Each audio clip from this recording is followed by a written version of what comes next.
ここに一つの和菓子店がある。東京から少し離れたこの場所で70年の時を刻んできた。変わらぬ味、変わる時代、そしてそれを受け継ぐ3代目の姿がありました。創業から現在までこの地で愛され、共に育ち受け継がれてきたこのお店、一体どんなルーツがあるのでしょうか。それは職人たちの思いとともに時代を超えて紡がれてきた物語でした。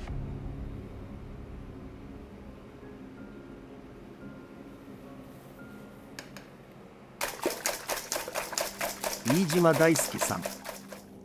奈川県青葉区で3代にわたって続いてきた和菓子気分堂を引き継ぎました。引き継いでから今まで店内の商品は飯島さんが一人で全て制作しています。それまでは2代目と共に制作していたため、当初は大変なことも多かったといいます。それでも飯島さんは懸命に制作を続け、お店の味は変わらずお客様に愛され続けています。2代目の人が私の叔父にあたる方なんですけど、母親と一緒に、忙しい時とかちっちゃい頃から、親に連れられてここに来て、手伝いをしてて、でそれで小さいながらも馴染みを感じつつ、高校卒業したあたりぐらいからどうかねっていう話になって、小さい頃から触れているような感じだったので、ちょっとじゃあやってみようかっていうのでやり始めたのがきっかけで。この店の看板商品どら焼き、どこにでもあるお菓子。しかし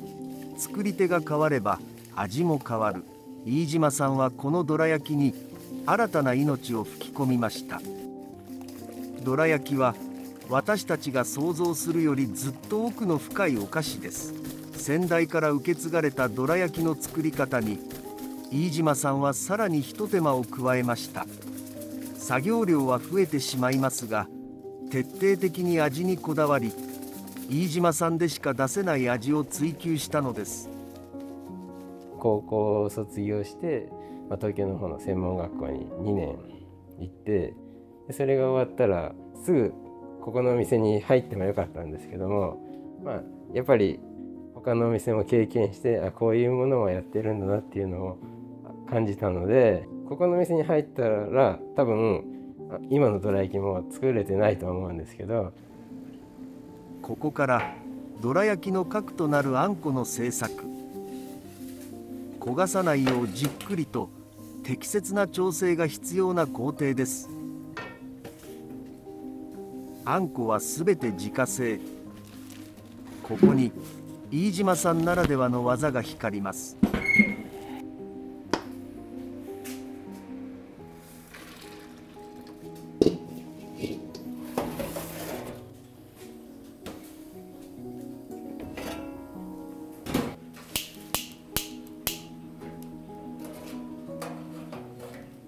あんこを煮詰めている間に生地の微調整を行います。どら焼きも結構難しくて、季節によってやっぱり水の入り具合も変わってきますし、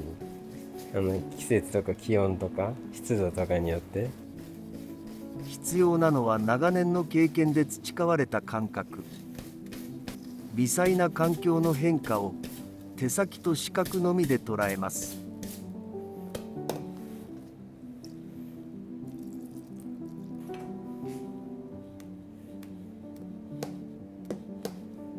あとは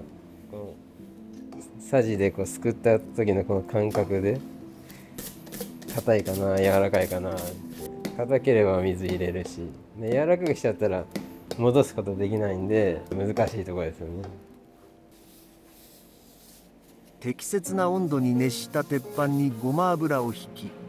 生地を焼いていきます。正確に、そして丁寧に素早く。焼きすぎては色合いや風味が落ち、逆に早すぎると生焼けになってしまいます。一つ一つの動作に失敗は許されません。数を重ねるほど鉄板の温度は変わり、適切に対応していく必要があります。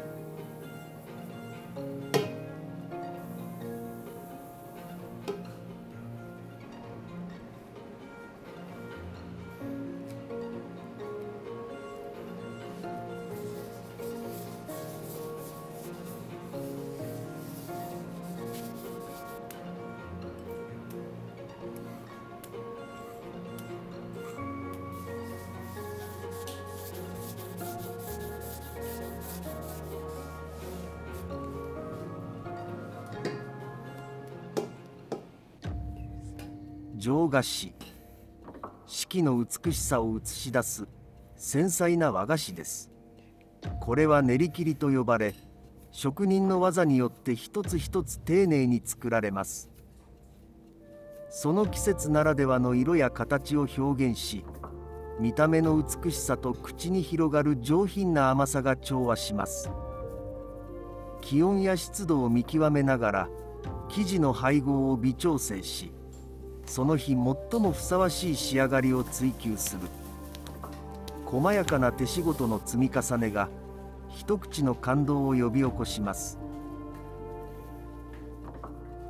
日本の伝統と職人の思いが生み出す儚くも美しい上菓子。そこには受け継がれた技と新たな挑戦の物語が込められています。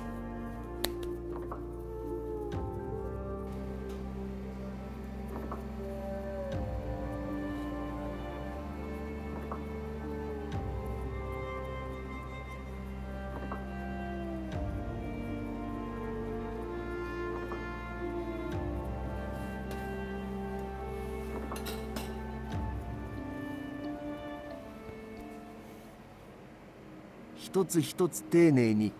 美しい模様を描いていきます。その動作すべてに失敗は許されません。失敗してしまうと商品としての価値は失われてしまいます。一発勝負みたいなところがあるんで、失敗したらもうその時点でもう失敗な品物になっちゃわない、ダメになっちゃうんで。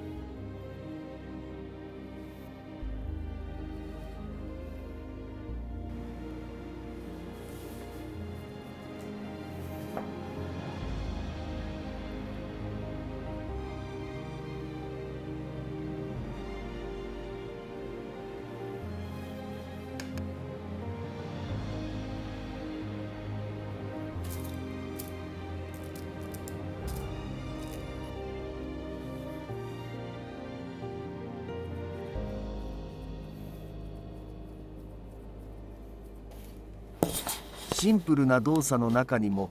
繊細な動作を駆使し、次々に作業をこなす飯島さん。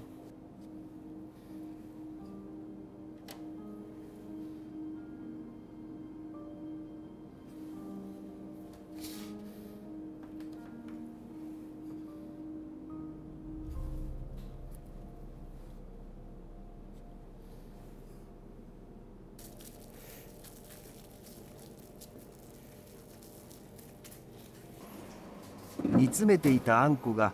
出来上がってきました。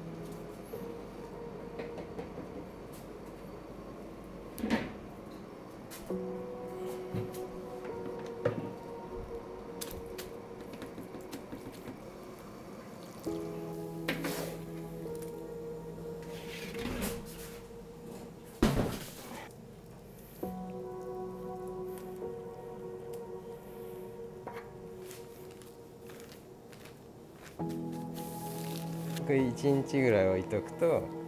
寒天が入ってるんでしっかり固まって、はい。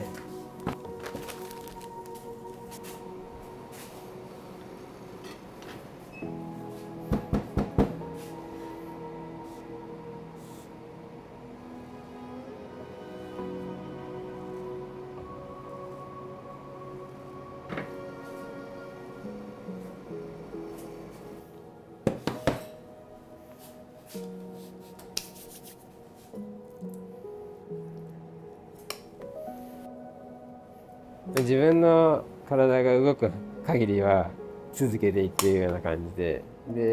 とりあえず1年経って、一人でどこまでやっていけるのかを経験して、徐々にお店として良くなっていくかなっていうのを徐々に